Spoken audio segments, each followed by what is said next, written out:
세상 사람들은 죽는 것이 절망입니다. 죽으면 끝이라고 생각하거든요. 구원받은 그리스도인은 죽음이 소망입니다. 죽을 각오를 가지고 살고 또 살다가 죽어도 감사한 거예요. 하나님을 모르는 세상 사람들이 세상을 살아가는 방식과 방법과 그리스도인이 이 세상을 살아가는 모습, 방법, 방식은 반대입니다. 언뜻 보면은 구원받은 그리스도인들이 더 아프고 더 슬프고 더 외롭고 더 괴롭고 때로는 손해보고 실패하는 모습처럼 보일 수도 있습니다. 우리 예수님이 그렇게 사셨습니다. 우리 예수님이 이 세상에 어린 시절을 부모 밑에서 살고 30세쯤 돼서 침례를 받고 공생애를 사셨는데 그 삶의 원리, 예수님의 삶의 방식과 그 방법은 세상 사람들과 완전히 반대였습니다. 그 어느 누구도 그 예수님의 삶을 실패한 삶이다 이렇게 말하지는 않지 않습니까? 그 어느 누구하고 비교할 수 없는 그런 거룩한 그런 위대한 삶을 예수님이 사신 겁니다. 거꾸로 살기 때문에 언뜻 보면은 실패한 삶처럼 보일 수도 있고 그러나 결코 구원받은 그리스도인의 삶은 실패한 삶이 아니다. 십자가의 도가 멸망하는 자들에게는 미련한 것이요 구원을 얻는 우리에게는 하나님의 능력이라. 여러분, 오늘날 우리 시대에 이 과학과 물질 문명이 얼마나 발전했습니까? 정말 어렸을 때 다른 집 가서 텔레비전도 보고 막 전화 오면 받으러도 가고 했던 기억이 나거든요. 전 국민이 거의 핸드폰, 스마트폰 거의 다 있습니다. 전 세계에서 가장 발달된 통신 이런 장비들을 가지고 있는 나라가 우리나라고 한 30년 전만 해도 아니 20년 전만 해도 아니 10년 전만 해도 상상할 수 없는 시대 어떤 그 정보를 또는 어떤 그 업무를 선배한테 상사한테 묻는 게 아니고 전부 컴퓨터한테 묻고 그 AI한테 그 자기 하소연도 하고 힘든 거 막 얘기하면 위로해 준다면서요. 지금 그 알파고 바둑 프로그램 있지 않습니까? 그 사람이 못 이깁니다. 나중에는 이제 재판도 AI가 해야 된다. 이런 얘기가 나올 정도로 그렇게 발달했습니다. 이제는 전투기 조종도 AI가 한다. 그런 시대가 아마 정말로 될 겁니다. 지금 우리가 수천 개의 언어를 가지고 서로 참 이 소통하는데 굉장히 어려움이 있지 않습니까? 외국어 공부하는 일도 정말 힘든 일이고 거의 동시 통역이 되지 않을까 싶습니다. 혼잡하게 해서 흩으셨는데 이제는 마지막 시대에 하나님이 주신 벌을 인간의 그런 지식으로 인간의 어떤 그런 기술로 그런 방향으로 지금 굉장히 빠르게 가고 있습니다. 지혜로 인간의 지식으로 기술로 이루어지는 것이 가능해지는 그런 시대가 우리 시대라고 할 수 있는데 그런 관점에서 이 십자가의 도를 봤을 때는 이 십자가의 도가 이 세상 사람들에게는 그렇게 물질 문명을 발달시키고 그걸 누리고 그걸 의지하고 사는 그 사람들이 봤을 때는 너무 미련해 보이는 겁니다. 그런 세상 사람들이 볼 때는 미련한 것이요. 미련해 보이는 겁니다. 무시하고 나아가서는 비방하고 심지어는 핍박도 하고 구원받은 우리에게는 이 십자가의 도가 능력이라. 지금도 복음이 나를 살게 하고 이 복음이 결국에는 하나님 나라에서 영원히 살게 할 것이다. 정말 얼마나 엄청난 능력 아닙니까? 이 세상과 완전히 거꾸로 반대로 사는 사람들인데 이 사람들을 통해서 이 하나님의 능력의 복음을 또 전해주시는 겁니다. 25절 같이 읽겠습니다. 하나님의 미련한 것이 사람보다 지혜 있고 하나님의 약한 것이 사람보다 강하니라. 왜 이 전도에 미련한 것이라고 표현하셨냐면은 세상 사람들이 볼 때는 미련해 보이는 방법이 전도거든요. 예수님이 하신 일, 그 십자가의 도, 나를 위해서 십자가 죽어주신 그 예수님이 하신 그 일을 비웃고 조롱하는 거예요. 세상은 그렇게 하고 있습니다. 아무리 위대한 과학자라 할지라도 스티브 잡스 죽었지만은 살았다 할지라도 아이폰은 만들 수 있지만은 한 사람의 영혼을 건질 수 있습니까? 미련해 보이고 전도라고 하는 것이 미련해 보이지만은 그것으로 구원하시기를 기뻐하셔도다. 영혼을 건지고 있지 않습니까? 이는 아무 육체라도 하나님 앞에서 자랑하지 못하게 하려 하심이라. 우리가 가진 것이 조금 없어도, 우리가 육신이 좀 연약해도 염려 마십시오. 괜찮습니다. 그렇지 않다 할지라도 하나님은 그 부족한 사람들, 그 연약한 사람들을 통해서 지금까지 역사하셨습니다. 지금까지 역사하신 하나님이 지금도 역사하고 계신다. 지금까지도 거꾸로 살았지만은 주님 오실 때까지 계속 우리는 세상과 거꾸로 살아가야 한다. 그래야 하나님이 쓰시는 겁니다. 우리는 하나님의 일을 함에 있어서 내가 가진 재능과 힘으로 하려고 하지 않습니까? 그런데 하나님은 그걸 안 쓰시는 거예요.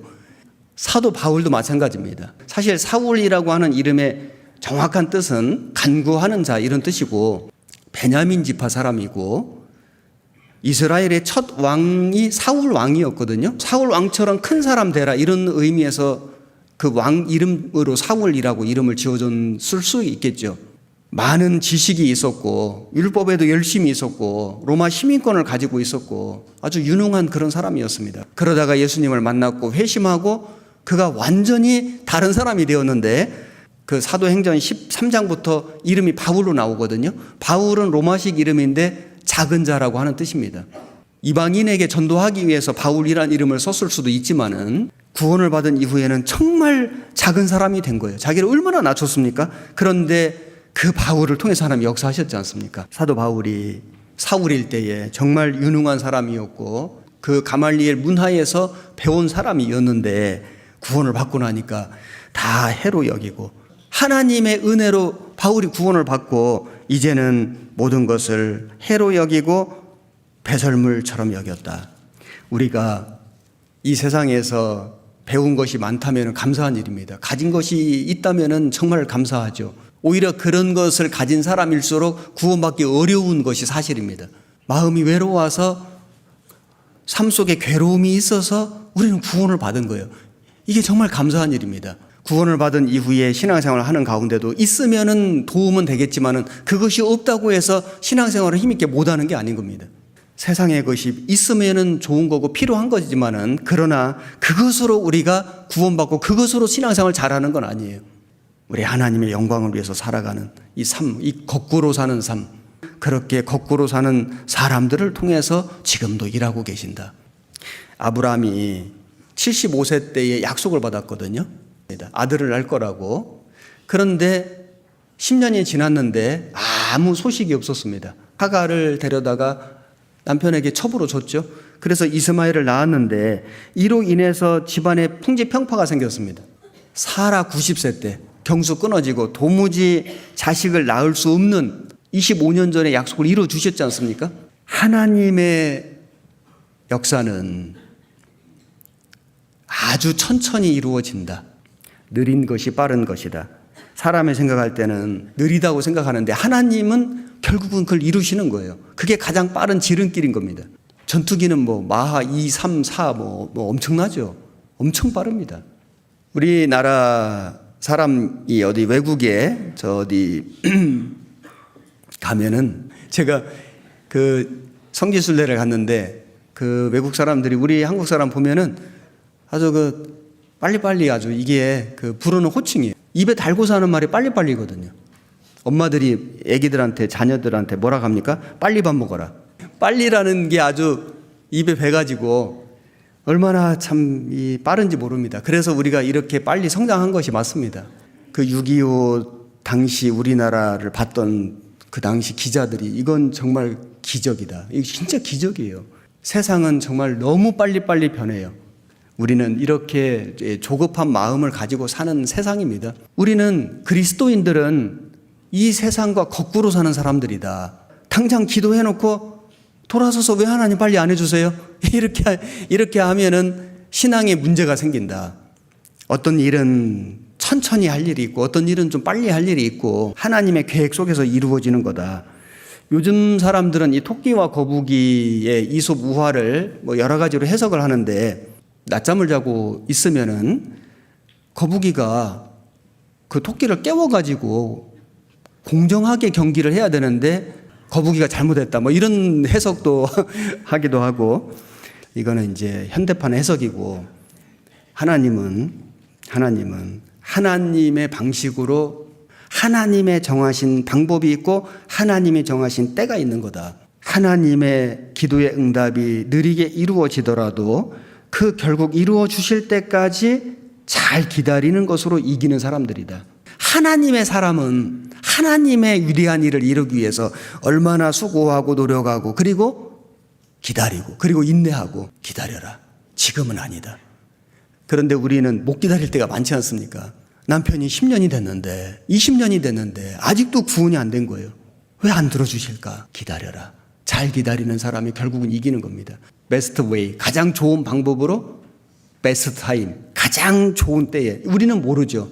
답답하죠. 때로는 원망하죠. 때로는 불평할 수 있는데 그러나 웨이트, 기다려라. 하나님이 모르시는 게 아니고 하나님이 안 해주시는 게 아니고 아직 하나님의 때가 안 된 거다. 성경 읽어보면은 이틀을 더 유하시고 일부러 늦게 가신 거예요. 일부러. 그래서 나사로 죽었지 않습니까? 더 큰 능력을 보여주시려고 사람들이 더 크게 하나님께 영광 돌리게 하려고 일부러 늦게 가신 거예요. 우리는 세상과 거꾸로 사는 사람들이다. 이것을 좀 마음에 생각하고 그 다음에 지는 것이 이기는 거다.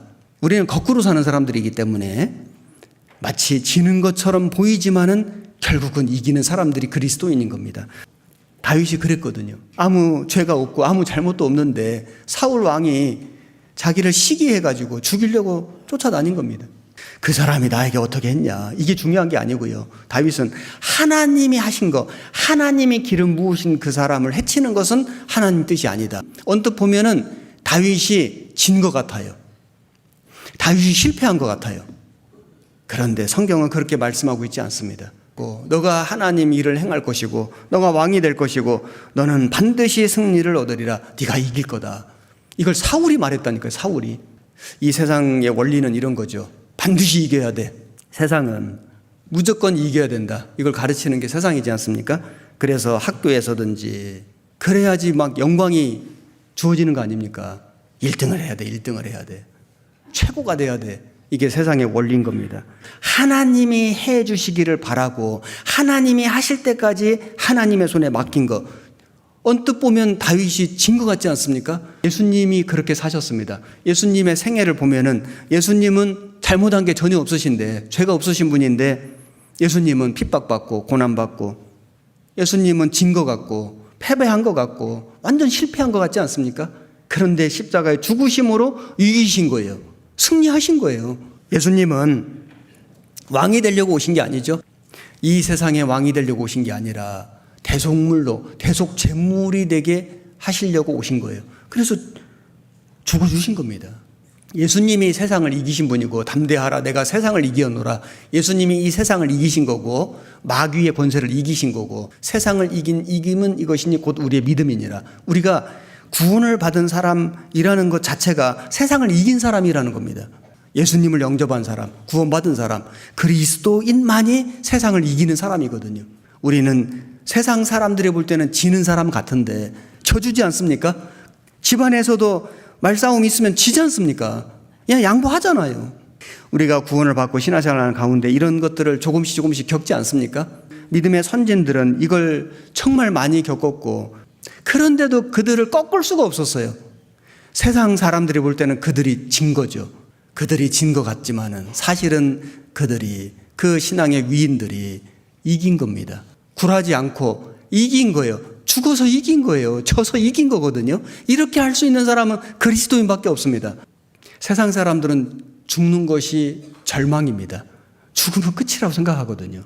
구원받은 그리스도인은 죽음이 소망입니다. 죽을 각오를 가지고 살고 또 살다가 죽어도 감사한 거예요. 안녕하세요. 오늘도 말씀 요약 묵상해 보겠습니다. 성경은 그리스도인의 삶을 거꾸로 사는 삶이라 말씀합니다. 세상 사람들은 자기 중심, 물질과 성공, 눈에 보이는 것을 좇으며 살아갑니다. 그러나 구원받은 성도는 그와 반대로 하나님의 뜻과 복음의 능력을 따라 살아갑니다. 이러한 삶은 세상 기준으로 보면 미련하고 실패한 것처럼 보일 수 있지만 하나님의 눈에는 거룩하고 성공한 인생입니다. 사도 바울은 고린도전서 1장에서 십자가에 도는 멸망하는 자들에게는 미련한 것이요 구원을 얻는 우리에게는 하나님의 능력이라 했습니다. 이처럼 세상은 십자가를 조롱하고 신앙을 비웃지만 바로 그 복음이 우리를 살리는 능력이며 구원의 길입니다. 예수님의 삶도 세상과는 반대였습니다. 권력이나 명예를 좇지 않으셨고 도리어 십자가를 지고 죽음으로 구원의 길을 여셨습니다. 그리스도인의 삶도 마찬가지입니다. 더디고 때로는 손해보는 것처럼 보이지만 그 길이 결국은 가장 빠른 길이며 승리의 길입니다.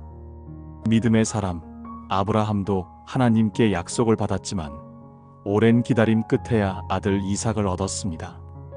하나님의 약속은 언제나 하나님의 때에 이루어집니다. 그러므로 조급한 시대를 사는 우리도 인내하며 기다려야 합니다. 신앙생활은 느려 보여도 가장 확실하고 바른 길입니다. 또한 하나님은 강한 자가 아니라 약한 자를 들어 쓰십니다.